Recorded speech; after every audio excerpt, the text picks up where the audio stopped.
Hola a todos, sean bienvenidos nuevamente a mi canal. En este video estaré hablando sobre el amplificador operacional, también conocido como OPA. ¿Qué es un amplificador operacional? Pues bien, un amplificador operacional es un circuito integrado.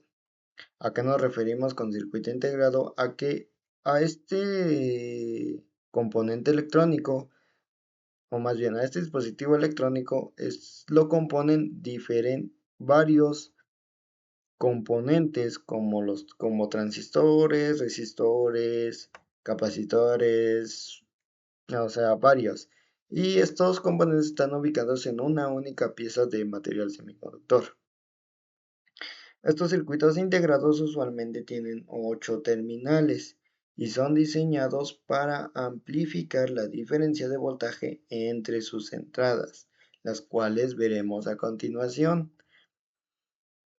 En esta parte se muestra el esquema básico de un amplificador operacional.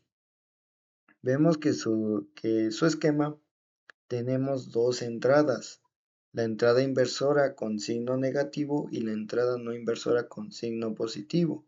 Sumado a estas dos entradas tendremos una salida.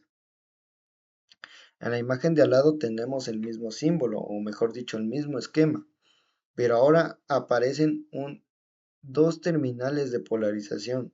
Estas terminales son alimentadas por una fuente de alimentación simétrica, es decir, que estas terminales serán alimentadas por,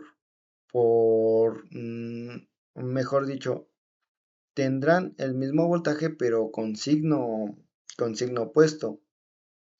Por ejemplo, en V más aplicamos 15 volts, entonces en menos V aplicamos menos 15 volts. En la parte de abajo del símbolo básico tendremos ahora la configuración de pines de un amplificador operacional, concretamente del modelo LM741H. Vemos que se muestran el mismo símbolo, pero ahora ya con las 8 terminales que tiene un amplificador operacional. Estas están distribuidas como se muestran en la imagen.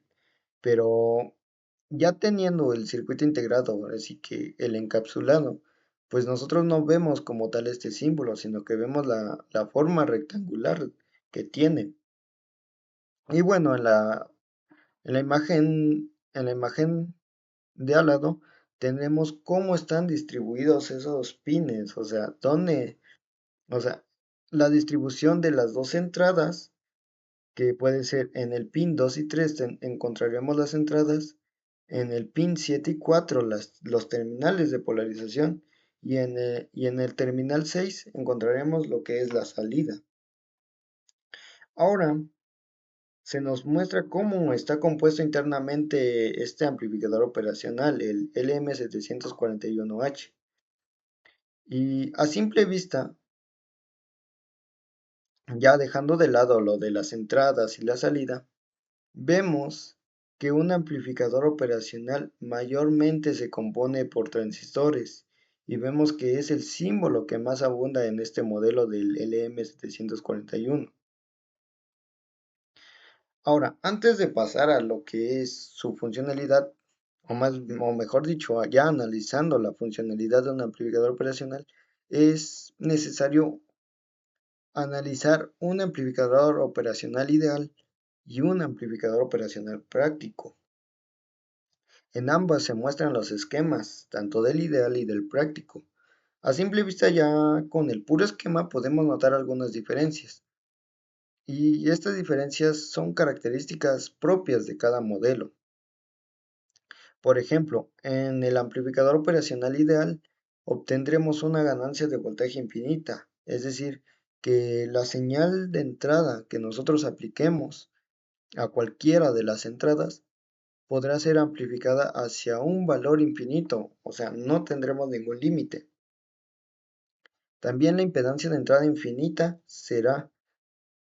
es infinita, es decir, podemos aproximarlo a un circuito abierto en el cual no permitirá la circulación de corriente y por ello no tendremos una disipación de potencia. Esto podemos analizarlo o modelarlo como un divisor de voltaje, en donde el voltaje de entrada será la señal de entrada de una fuente de señal. R1 será la resistencia de la fuente de señal y R2 será nuestra impedancia de entrada. Como nuestra impedancia de entrada es tan grande, entonces en esta se verá reflejado la mayor parte de la señal de entrada. Ahora, el ancho de banda infinito se refiere a las frecuencias. Como es infinito, entonces un amplificador operacional ideal puede manejar todas las frecuencias, o sea, no tendrá ningún límite. Por último, nuestra impedancia de salida es igual a cero. Y al no tener una impedancia de salida, o mejor dicho, al tener una impedancia de salida igual a cero, pues el voltaje de salida no se verá afectado por esta impedancia, el cual también se puede analizar con un divisor de voltaje. Ahora nuestro voltaje de entrada será el voltaje reflejado en la impedancia de entrada. R1 será nuestra impedancia de salida, que es igual a cero, y R2 vendría siendo nuestra resistencia de carga. Como R1 es igual a cero, pues entonces todo el voltaje de salida se verá reflejado en, en la resistencia de carga y no sufrirá ningún cambio. Por otra parte tenemos el amplificador operacional práctico, que en este caso vendría siendo ya un modelo real. La primera diferencia respecto al ideal es que en el real ya no tendremos valores infinitos. Por consiguiente, nuestra ganancia de voltaje aún será alta, pero ya no infinita como en el ideal. Es decir, y esta ganancia de voltaje tendrá un límite y este límite bueno, o mejor dicho, la ganancia de voltaje se verá limitada respecto a la fuente de polarización que será aplicada en los terminales de polarización. Ese será nuestro límite. Ahora tendremos una impedancia de entrada muy alta, que en este caso ahora sí nos permitirá una circulación de corriente, aunque sea mínima. Y la impedancia de salida es muy baja.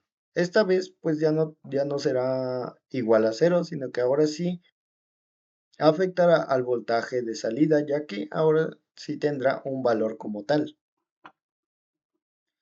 Ahora sigamos con los modos de entrada del amplificador operacional. En este caso nos referimos a cómo se aplican las señales a las entradas y cómo afecta la salida. Obtendremos dos modos de entrada, el modo diferencial y el modo común. Analicemos primeramente el modo diferencial. En esta parte obtendremos dos casos en los cuales la señal es aplicada en una entrada y la otra entrada es conectada a tierra, que obtendremos dos configuraciones. Una, la señal aplicada en la entrada inversora, es decir, la de signo negativo. Como resultado obtendremos una salida amplificada, pero invertida o desfasada.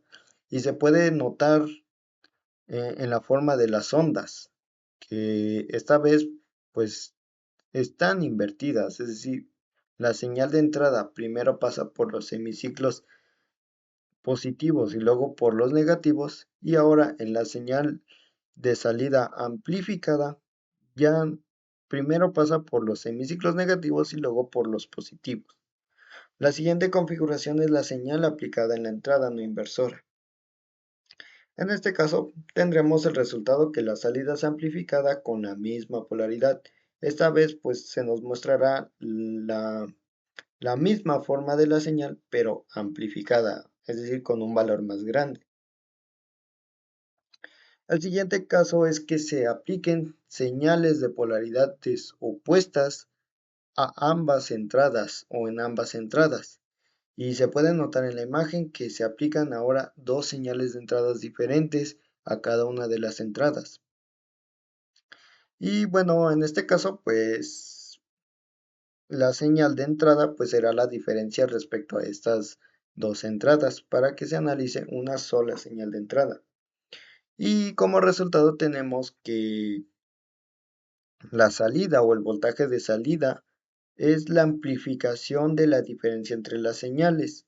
La diferencia pues es una resta entre ambas señales de entrada. Y bueno, ya respecto a cuál sea el resultado, pues tendremos una forma de onda específica. Pero como tal es bueno tener en cuenta de que el voltaje de salida será la amplificación de la diferencia entre las señales de entrada. Ahora sigamos con el modo común. En este caso, se aplican dos señales con las mismas características, es decir, misma fase, misma frecuencia y misma amplitud a ambas entradas.